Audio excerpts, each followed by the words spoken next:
Hello നമസ്കാരം, എല്ലാവർക്കും കനിഷ്ഠ ഇന്നത്തെ ഒരു പുതിയ വീഡിയോയിലേക്ക് സ്വാഗതം. ഇന്ന് ശരിക്കും ഒരു സെയിൽ വീഡിയോ അല്ല, അപ്പം ഇതൊരു അലേർട്ട് വീഡിയോ എന്നൊക്കെ പറയാം അല്ലേ? ഓക്കെ, നമ്മൾ കനിഷ്ഠ നമ്മൾ സ്റ്റാർട്ട് ചെയ്തത് ഒരു കഴിഞ്ഞ മാസം നവംബർ 1 നമ്മൾ സ്റ്റാർട്ട് ചെയ്തിട്ടുണ്ടായിരുന്നത്. അപ്പം നമുക്ക് അന്ന് മുതലേ നല്ല സപ്പോർട്ടാണ് നിങ്ങളുടെ കയ്യിൽ നിന്ന് കിട്ടിയിട്ടുള്ളത്. ഒരുപാട് പേര് സപ്പോർട്ട് ചെയ്തു. അങ്ങനെ ഞങ്ങൾക്ക് മുന്നോട്ട് ഇങ്ങനെ പോയിക്കൊണ്ടിരിക്കുമ്പോൾ ഞങ്ങളിപ്പോൾ ഭയങ്കര സന്തോഷത്തിലാണ്. കാരണം കനിഷ്ഠയിലെ 10K ഫോളോവേഴ്സ് അല്ലേ, 10K ഫോളോവേഴ്സ് അച്ചീവ് ചെയ്തിരിക്കണം. ഏകദേശം 10,000 ഫോളോവേഴ്സിന് നമ്മളിപ്പോൾ അച്ചീവ് ചെയ്തിരിക്കുകയാണ്. പ്ലസ് നമ്മളൊരു 5,000+ ഓർഡേഴ്സ് നമ്മളിപ്പോൾ ഇതുവരെ നമ്മൾ ഡിസ്പാച്ച് ചെയ്ത് കഴിഞ്ഞു. അപ്പോൾ നമ്മൾ ഇപ്രാവശ്യം വന്നിരിക്കുന്നത് 2 അലേർട്ടുകൾ പറയാനാണ്. ആദ്യത്തെ അലേർട്ട് നമ്മൾ പറയും, രണ്ടാമത്തെ അലേർട്ട് ഞാൻ പറയാം. അപ്പോൾ നമ്മുടെ ഫസ്റ്റ് അലേർട്ട് എന്ന് പറഞ്ഞാൽ നമ്മൾ 10Kന്റെ ഭാഗമായിട്ട് നമ്മൾ സ്റ്റോക്ക് ക്ലിയറൻസ് സെയിലാണ് പ്ലാൻ ചെയ്യുന്നത്. നമ്മൾ ഒരുപാട് ടോപ്പുകൾ നമ്മൾ ഡിസ്കൗണ്ട് റേറ്റിൽ നമ്മൾ സെയിൽ ചെയ്യാനാണ് പ്ലാൻ ചെയ്യുന്നത്. ഫസ്റ്റ് അലേർട്ട് അതാണ്. സെക്കൻഡ് അലേർട്ട് ഒരു അടിപൊളി ഒരു ഗീവ് അവേ ഒന്നല്ല, നമ്മൾ കണ്ടിന്യൂസ് ആയിട്ട് നമുക്ക് ഇനി ഗീവ് അവേസ് വന്നുകൊണ്ടിരിക്കും.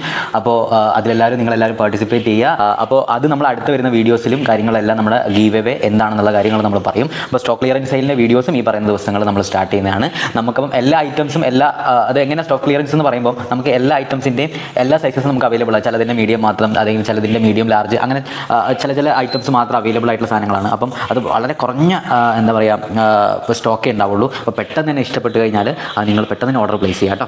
അപ്പോൾ എല്ലാവരും നമ്മുടെ ഓഫേഴ്സും കാര്യങ്ങളും എല്ലാം അറിയാൻ വേണ്ടി നമ്മുടെ ഇൻസ്റ്റാ പേജും അതുപോലെ തന്നെ നമ്മുടെ യൂട്യൂബ് ചാനലും സബ്സ്ക്രൈബ് ചെയ്ത് സപ്പോർട്ട് ചെയ്യണം കേട്ടോ. Thank you.